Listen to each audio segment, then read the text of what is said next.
I did a film with an absolute idiot of a co-star. And this human being was being so insecure and angry because this person couldn't get the scenes out. And I think I was so vulnerable and comfortable. Ryan Reynolds might have been the perfect Hollywood figure for a long time, but many celebrities have figured him out for his lousy ego, rudeness, and bullying patterns. And you will be shocked to find out the 10 celebrities who brutally dissed Ryan and the crazy words they used to describe him. Ryan Reynolds has been able to hide his true colors under the facade of comedy for a long time, but not after he went all out to show the Jersey Shore cast, Sammy Giancola and Dina Cortese, just how rude he could be. When the cast was on Watch What Happens Live with Andy Cohen, they were asked about encountering rude celebrities in the industry. However, Sammy tried to answer without naming names because mentioning big names in Hollywood in situations like this can backfire. As we dig deeper, you will understand why this is important even for other highly rated celebrities. Sammy said, "Me and Gina encountered a rude celebrity once, and we don't want to say who it is." While Sammy was trying to cover up the celebrity, Dina let it all out by revealing they were referring to Ryan Reynolds. But with this, Dina wanted to play it cool by adding, "He was not great to us. I love Ryan Reynolds and I love Blake Lively, and he didn't want to be by us." Sammy also revealed that although Ryan was rude, she still loves him. She also gave him the benefit of the doubt by adding, maybe he had a bad day. However, Sammy and Dina wouldn't be the first not to want to mention names as they share their rude encounters with celebrities. Rebecca Ferguson got so hurt in one of her past movies that she had to reveal just how terribly a co-star disrespected her on set. Even though she never mentioned the name, she spelled out the traumatizing experience and how it went for her. I did a film with an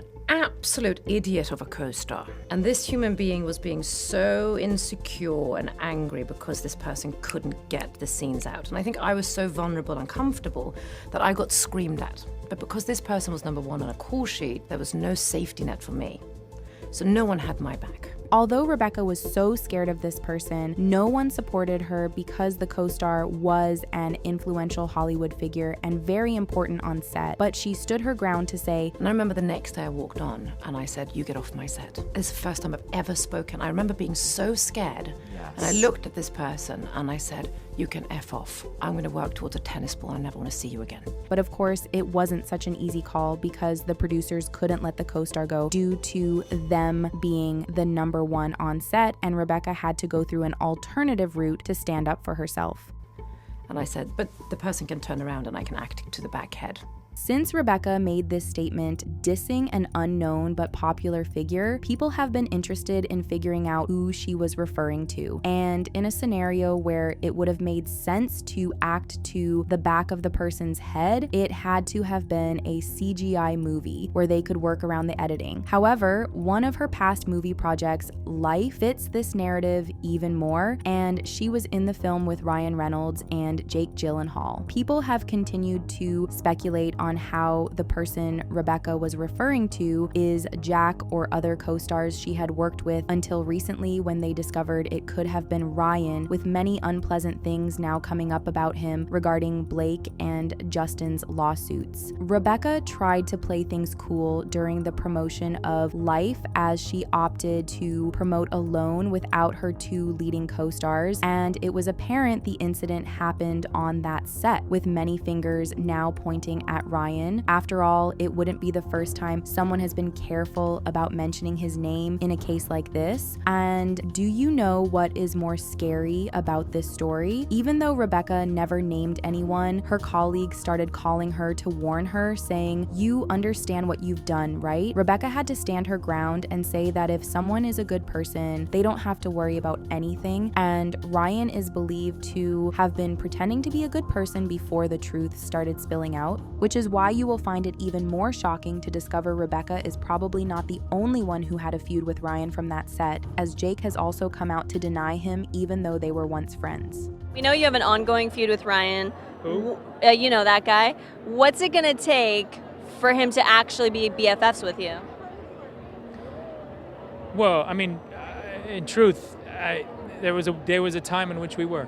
And it appears Ryan may have done something Jake finds unforgivable because he dismissed him without giving a damn. Any words for Ryan, seeing as the next time we talk to him, he will nothing be to seeing say. that? I have nothing to say to him.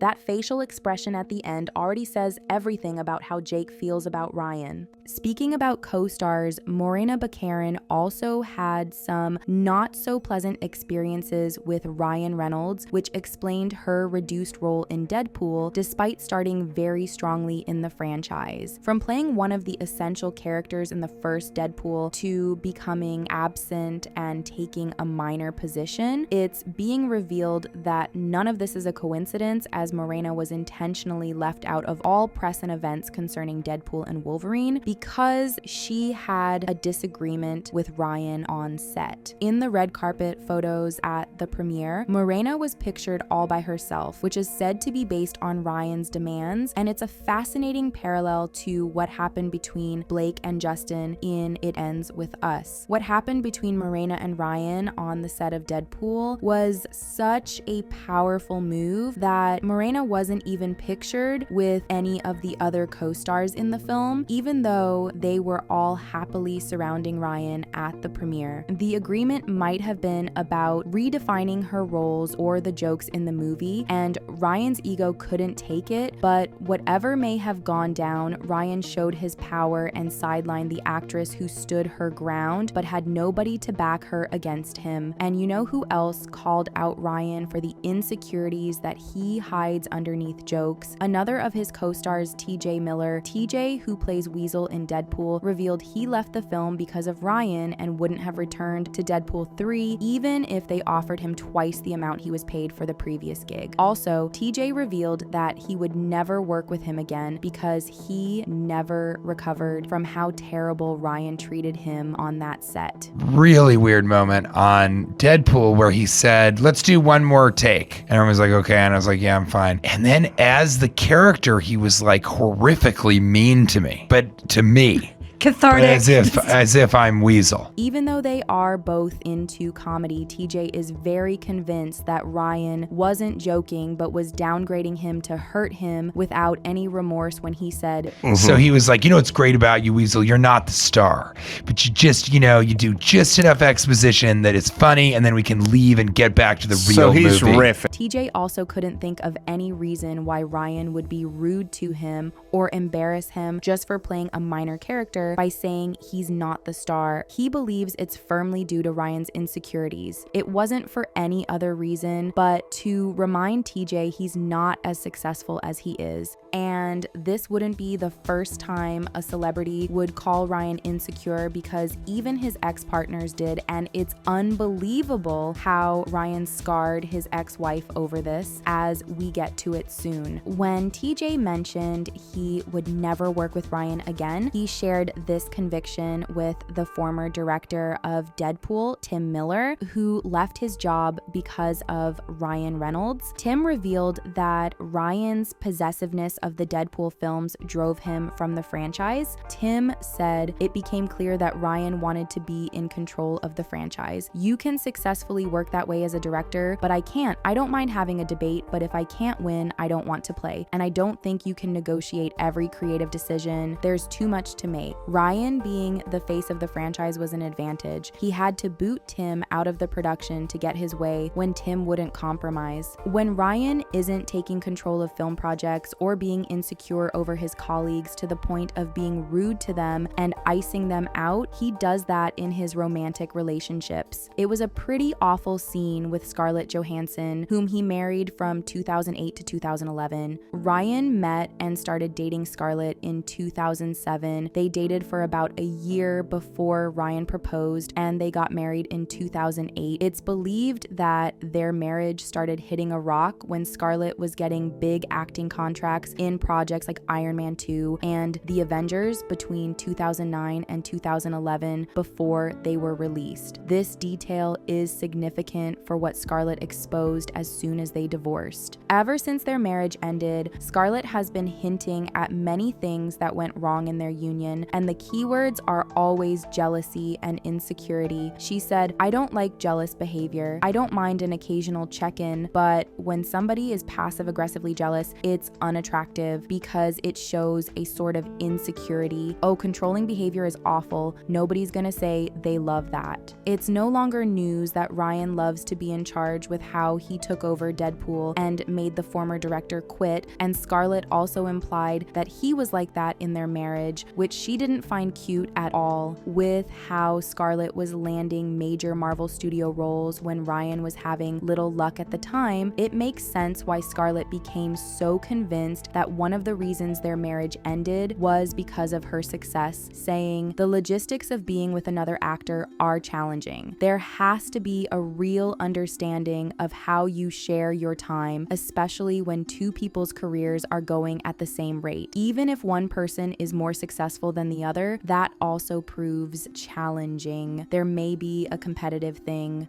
On another occasion, Scarlett slammed Ryan again for his insecurities by saying dating an actor is volatile because Ryan ruined the experience for her. She added that there will always be a more successful person in a marriage, but in this case, Ryan never wanted to be the least successful person in the union. Scarlett related rejection to how actors feel when unsuccessful to assuming they aren't wanted. And another possible big reason why Scarlett's marriage to Ryan ended was Blake. Ryan and Blake met on the set of Green Lantern when Ryan was still married. They had an insane chemistry and couldn't keep it together around each other on set until they became separated from their partners and started dating. However, for Ryan, who felt he was already losing control in his marriage to Scarlett due to his fragile ego, it was very easy for him to connect with Blake in an unhealthy way against his marriage to Scarlett, which destroyed it. Before Ryan met Scarlett, he had a long-term relationship with Alanis Morissette. They started dating in 2002 and became engaged in 2004. Sadly enough, they couldn't get to the altar before calling off their wedding after about 6 years of relationship. As a singer, Alanis expressed her pains and experience with Ryan in music. She mentioned that her split with Ryan inspired her album Flavors of Entanglement. And in one of the lines, it read, "If I just say it's true, I'm unbelievably insecure, really broken, devastated, then I can move through it." And it's super weird how the word insecure always creeps into anything Ryan's exes say about him. And given his track record, it's too frequent to be a lie. One not so hidden secret in Hollywood is that many filmmakers are afraid to work with Ryan Reynolds because he could take over their projects from them. And this prominent filmmaker went all out to diss Ryan and the type of production he does. Quentin Tarantino confirmed that he never wants to do anything with Ryan because he's just a well-paid actor with no quality project to show for it. He said, and I'm not picking on anybody, but apparently for Netflix, Ryan Reynolds has made $50 million on this movie and $50 million on that movie and $50 million on the next movie for them. I don't know what any of those movies are. I've never seen them. Have you? Quentin continued to diss Ryan by saying it's good for him that he's making so much money, but it's almost like they don't exist. This is a direct shade by Quentin, who doesn't like working with streaming companies, but Ryan has worked with Netflix on Six Underground, Red Notice, and The Adam Project in recent years. It gets super interesting when you figure out why Quentin's anger towards Ryan can be justified. The original director of the classic Home Alone, Chris Columbus, got pissed at Ryan Reynolds for wanting to make a reboot of the film. Chris might have liked a reboot, but he detested the ridiculous idea Ryan wished to spin the movie into, which is Stoned Alone. The film is said to revolve around a 20-something weed-growing loser who misses the plane for his holiday ski trip. Then the story will continue like in the original when thieves break into his home. Chris felt this was rubbish, calling the proposed reboot an insult. He said, "The reboots are just silly to me. When I read about something called Stoned Alone they were going to do with Ryan, it was an R-rated Home Alone movie about stoners. I thought to myself, this is just an insult to the art of cinema."